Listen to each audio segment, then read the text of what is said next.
Welcome to your first unit test review podcast. I wish we had time for in-class test review, but we don't. So we bribe students into watching these review lectures by giving away a lot of the answers. What's on the test? First, you will get most, though not all, of the matching questions that are already up on Moodle. We have not given you the date questions. The toughest questions are probably the places, but you simply have to know them. Practice. You will have 33 multiple choice questions. Some are from the College Board, some are from other sources, some I made up. I'm trying to find questions that reflect the College Board's new, more analytical and more comparative approach. Some of the hardest questions come from the review quizzes. I got these questions from a teacher source, and I don't always like them, but I don't always like the College Board questions either. Since these questions are all up on Moodle for unlimited attempts and with full explanations, you'll know the right answers and why the question writer thought that these were the right answers. It's really worth reading these explanations so that you start to understand the logic of the course. Some of the questions I went over in the Introduction to the AP Test lecture that we also probably did not have time to watch in class, but is also up on Moodle. I highly recommend that you watch this podcast as well, and I give away all the answers. As on the actual AP exam, some of these questions will include one or more images, and others will assume that you remember the image. So, you have a long essay and two short essays. Here's the start of the long essay question. I expect this to take you about 15 to 20 minutes to write. You can bring in handwritten notes, but not a completed essay, and you may not use your workbooks on the test. In other words, you have to have actual test notes. Now, you're not going to have test notes all the way through the year, but we'll start out that way. So, I think this question is pretty self-explanatory. Give a full identification for the work you've chosen, date, culture, materials, and/or technique, as well as the title, which is in the question. Explain where it is located or where it was found, and that means not only the geographical location, but the kind of site. So, if it was found in a garbage dump in Draper, for example, you should have that information. Then discuss what this location might suggest about the function or use of the work. The empty Coke can found in a garbage dump in Draper suggests ritual libations, right? Notice the word suggest. We don't know for sure. These are prehistoric works. If you end up writing an essay on a prehistoric work on the actual AP exam, I recommend that you make this point very clear. And this brings me to the last part of the question. Discuss one possible explanation for the work's meaning or significance to its culture and support this with specific evidence. This can be evidence from the work itself or from similar works. Number your answers and write in complete sentences. The first two questions can be answered in a single sentence, although be sure that your location answer isn't just a general geographic area. Again, tell us what kind of site, burial cave, etc. Your answer to the third and fourth question should be at least 3 to 4 sentences. In my experience, students do not write enough on these essays. One peculiarity of the AP exam is that you don't get marked down for incorrect information, only for missing information. In other words, more is better. Feel free to do more research on the work that you choose. The AP exam is going to ask you to apply the knowledge you've gained from required works to similar works that you have not seen. We're going to give you a rock art image that was not assigned, and it's not one of the images on this slide, although it's somewhat similar. You will need to identify 2 features of this unknown work that are similar to those you have seen in one of the 3 rock art works that we have studied. That's the Apollo 11 stones, the paintings in the Lascaux caves, and the running horned woman. This isn't really an essay. We just want 2 clear sentences naming the feature and explaining how it shows up in the work that will be on your test and one of the required works. I don't think you should find this hard, but you should review the rock art. Again, you can bring in notes on these 3 required works. Here again, this is not the image we're going to give you on the test. This image is the sleeping antelope, and it was carved into a rock in Algeria, and you saw it on the podcast. The animal that appears on your test was carved into a rock in France, but you can figure out the answer for this image. You'll get the other one right as well. You should have the name for this kind of perspective in your notes, and you should be able to find the work that also employs this perspective. This question shows up with somewhat different wording 3 times. Why?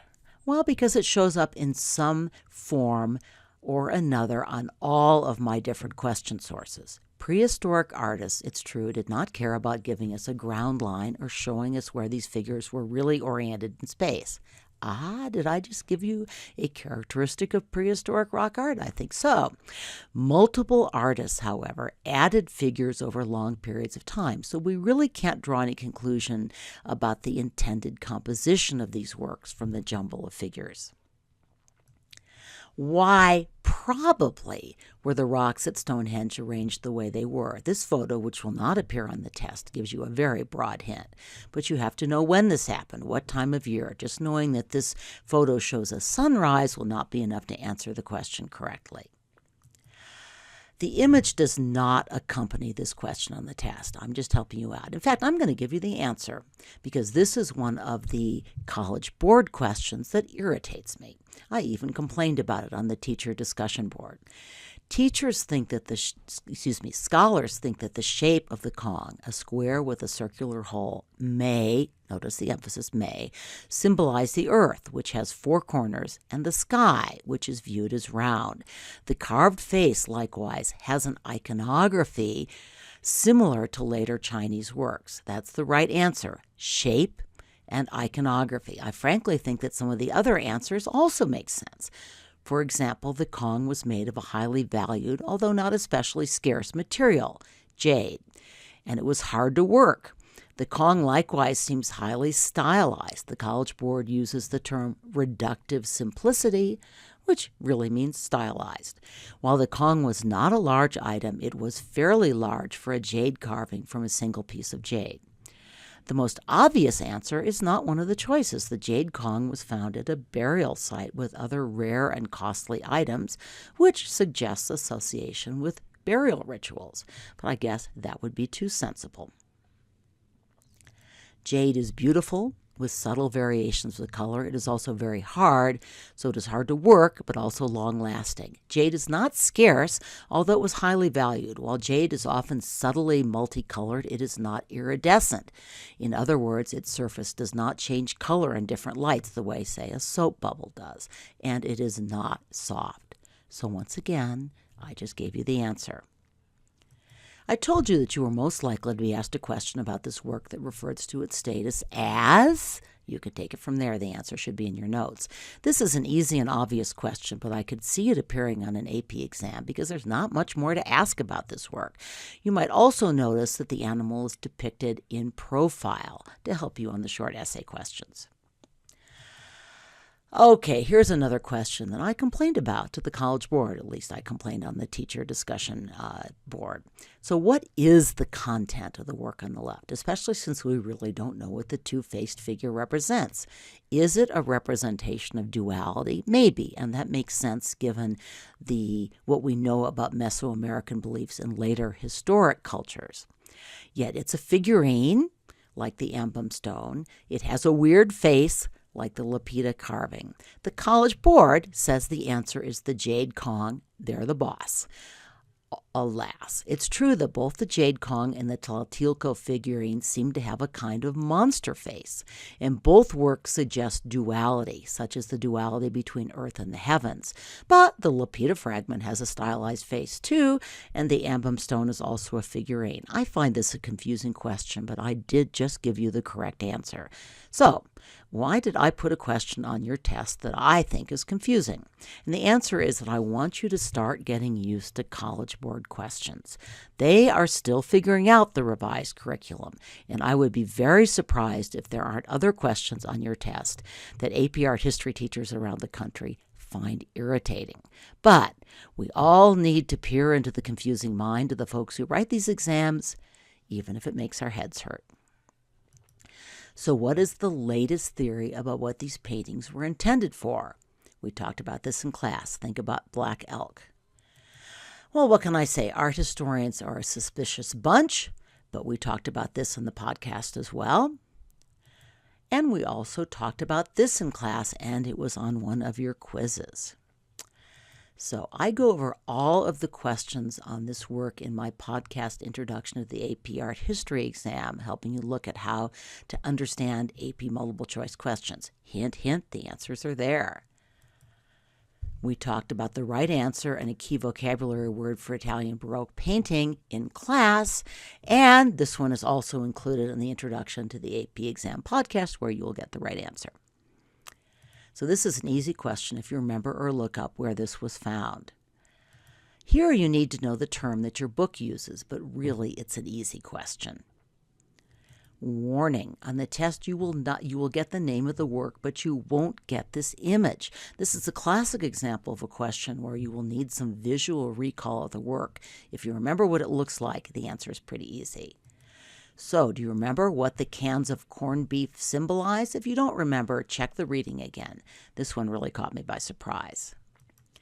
On the AP exam, you will often get a series of questions about a pair of images. Some will ask about the works individually, and some will ask about comparative features. This is the only pair of images on this test. You need to know where both works are from. That's just a repeat of your matching question, right? You also need to know the function of the work on the left, which is clearly related to where it was found. Both works are stylized. You need to know what that term means. Remember the political party elephant and the donkey? Reductive simplicity.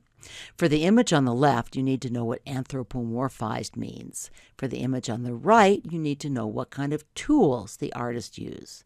Here's a big hint. What does the lith in Paleolithic and Neolithic mean? And finally, there's a question that irritates me.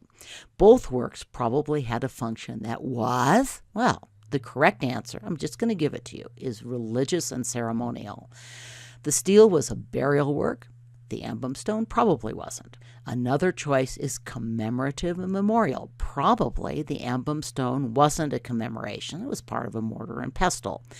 But of course, we don't really know. And we do know that the modern day people from this culture worship it as a spirit stone. Likewise, the stela might have had a governmental or civic purpose. The emblem stone probably didn't. But maybe anyway, we don't know for certain. I just gave you the right answer as a reward for getting this far. Good luck on the test, but again, if you made it this far, you probably won't need it.